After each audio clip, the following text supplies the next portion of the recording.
everybody. I am Bob Roberts, and I am with Jacob McDonough here, and welcome back to the Rage Recap. And folks, there's a lot to recap, not only the events of Double Jeopardy, but the events of Rages 2 through 4. Some of the best action we've ever seen, and some of the most controversial actions I've seen, but I am joined here by Jacob McDonough. Jacob, what is happening in UWA now? There is so much happening at once that still to this day trying to process everything through the underground title scene, the main event scene, the events of what happened with him, the ATK story. Well, we're going to go through it one by one and give you some updates on Rage number 5. We're going to be announcing that at the end of the show. But, okay, so we're going to start with Rage number 2, which was Tristan Taylor defending the world title against Firestorm Phillips, and a match that we all looked forward to.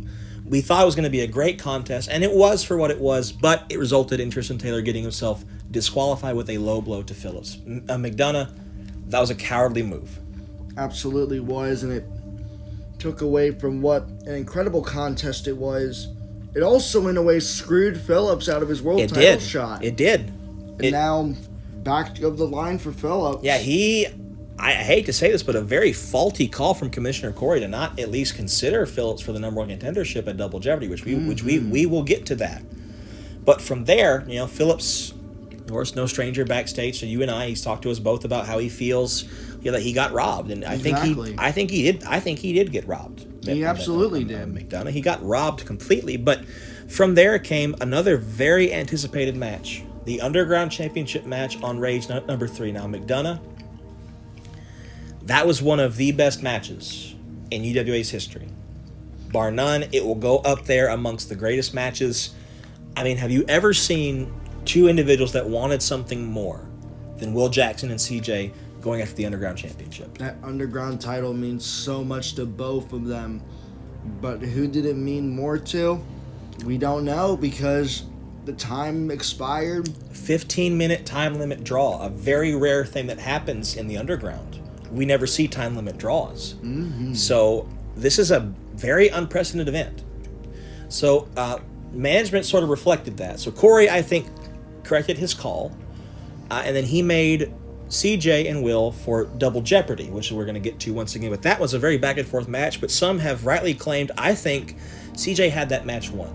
If it was a 20-minute time limit, he would have gotten the match done because nobody has ever kicked out of his shapeshifter DDT.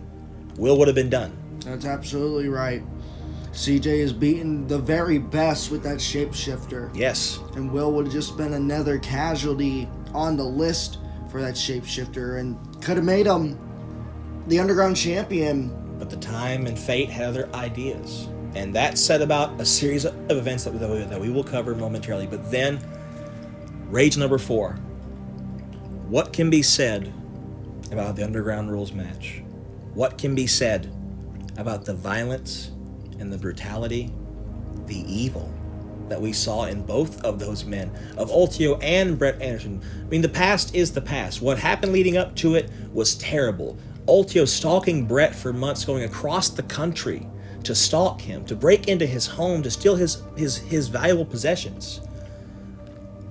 This was too far. I mean, stabbing him, like nearly stabbing him at BYCW. This was a major ordeal for Brett. So for him, and we had heard backstage that there was going to be championship implications with this, that Corey was watching. But to say that this match was anything short of a train wreck is not even covering it. It was so violent. Beyond anything we can even say. I mean, what? Light tubes? Fire? Brett almost burnt him to a crisp. And the locker room saved him. It's very rare that the locker room is united like that, but we did not want the building to go up in flames. It would have been very ironic for Brett to be the one to burn the building down when Ultio tried to do it. But speaking of Ultio, with everything that we just recapped, the episodes of Rage and everything in between, it was finally time for Double Jeopardy. What some have been calling one of the greatest shows in UWA history. Would you agree, McDonough? Absolutely. Everything on the show felt big, and what happened at the end still It's confusing all of us. We actually have some updates on that situation, but let's talk about the match card match by match, show by show. ATK has been waiting for his debut for a long time. He was supposed to be in the Triple Threat World Title match, but of course, Ultio interfered. It's been confirmed since. He has been watching these rages happen, and he finally got his chance, and he's been itching. And he finally got the chance, and he stepped in that ring, but Commissioner Corey threw a curveball, which is something he's been doing a lot lately. Say, I will find a mystery opponent. Thank you. I was getting my words crossed there because lots happened. And who does he find? His older brother, ATK's older brother. Some say Dustin X, some say other names, but he's known as Killer X here. And you could drop a penny in that like you could drop a pin in that building. Everybody was stunned into silence because nobody ever thought we'd see that. Because what a moment that was for these two brothers, but it was one of the best matches we've ever seen. From top to bottom, it was excellent competition. And in the end, it took a lot out of both men, but ATK, I believe he debuted in UWA a new move. Rain Trigger, which is a very devastating lariat variation. I would love to see where that move goes, but it was after that match, that amazing match. The two brothers shook hands. We don't quite know what their relationship is going forward, but we can hope here from all of us at the team here that they're on better terms now than they were. Then the Underground Championship match. This was match number 4 between these two guys, between Will Jackson and CJ. And the score was 1-1-1. Mm-hmm. And this, some would call the tiebreaker. But unfortunately, once again, controversy reigned supreme in this match. What happened? Pogo made a shocking return and attacked both men. Pogo is a former Underground champion. He wants the title back, never got a fair shot at it since he lost. He attacked Will on the Rage previous, and he attacked CJ on the night. The Underground title is apparently just kind of gone. We don't know where it is. We might have to commission a new belt. I don't know. But CJ won the match, but by DQ. He doesn't win the title. Will has kept the belt. And one can only wonder what CJ's psyche is at this particular moment. Our thoughts are with him and Will Jackson after the horrific attack that we saw. But McDonough, I don't think anybody was really prepared for the level of violence that we saw in the main event of Double Jeopardy, the dog collar match. Now, these dog collar matches that we've seen them before, and they can vary in speed, but this was just a fight. These two, Tristan Taylor was defending the world's heavyweight title against Brett Anderson, who had been named the number 1 contender after he beat Ultio. And nobody knew what to expect from this match. But McDonough, you know as well as I that this feud between them goes back years. Absolutely. This goes back to the Dirty South, the industry with Chase Sullivan. It goes back so many years. These two do not like each other. Legitimately do not like each other. And every chance that they get to beat each other up, they take it. And they surely did. McDonough, what did you see in that match? Their fists were flying, the chains being whipped, they're being choked. A banana was pulled out.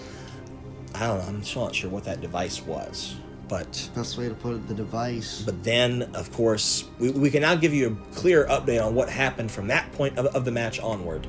What happened from there, and the Taylor and Brett, they didn't know. We knew in the truck, we knew backstage. The deal had been made between Commissioner Corey and Ultio that Ultio would meet in the parking lot and be escorted into the building to unmask at the beginning of the show. But he never showed up. So Commissioner Corey was outside waiting. And the Commissioner Corey came back inside to monitor the main event, and that's when this happened. One of our technical team members who was out there waiting and watching was attacked. He is in fine condition now. He's not seriously injured, but he was beaten quite badly. And we were in the truck trying to figure everything out, because we were figuring out just as well with you fans. It actually kind of screwed Brett over. Brett got the visual 1, 2, 3.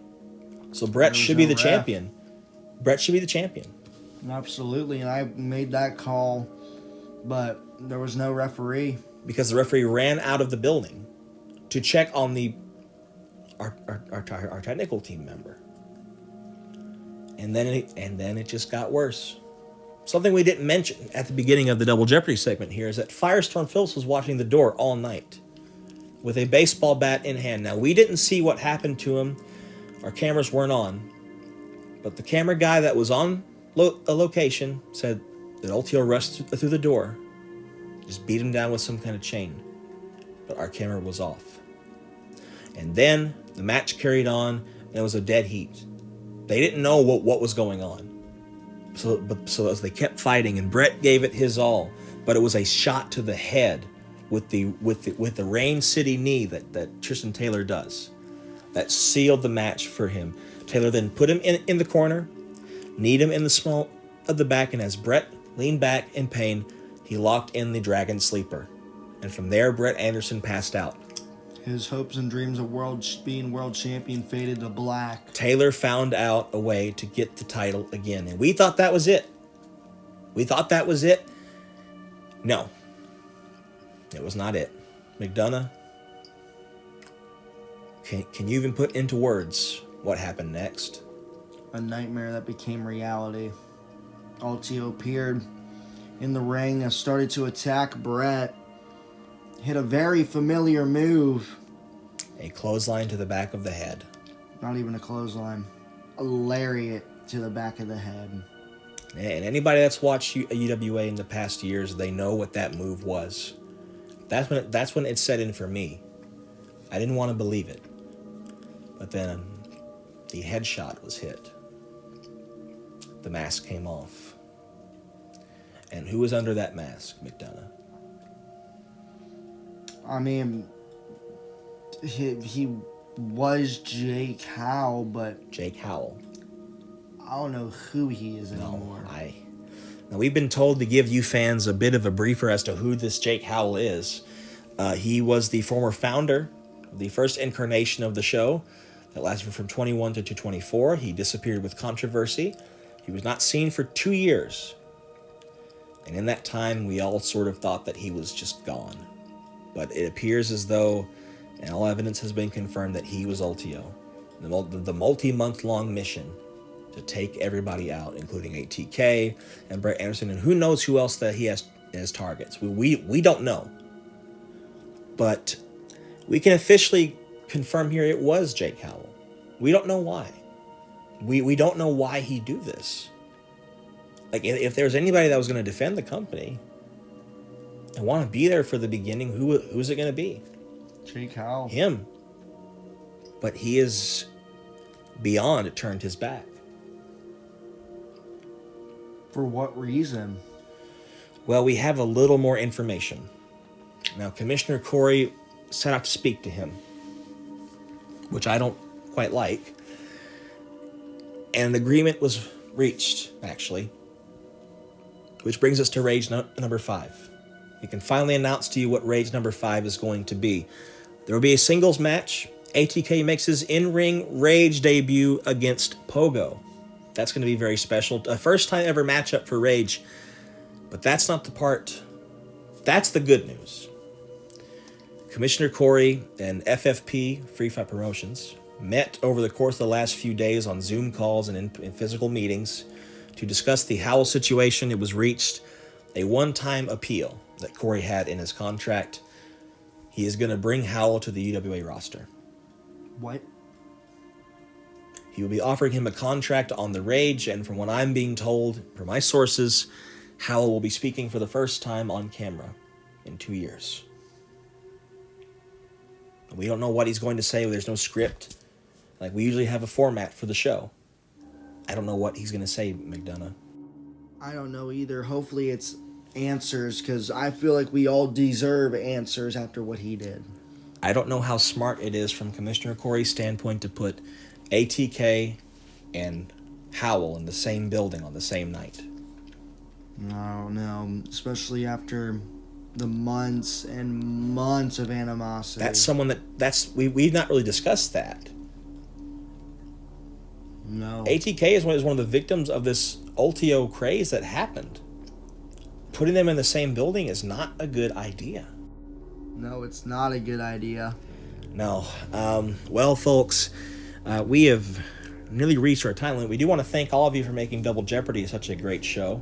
Just before we go, a few things are in the works. Perhaps a potential contract for Killer X is in the works. A match somehow between Pogo and CJ could be in the works soon. And other than that, there's some other little things happening that we will run down maybe in YouTube posts. But for now, I'm Bob Roberts. This is Jacob McDonough, and we have been here for the Rage recap. We don't know what's going to happen on Rage 5, so stay tuned for that. It could be a very destructive night. With that being said, goodbye, everybody. Good night, everybody.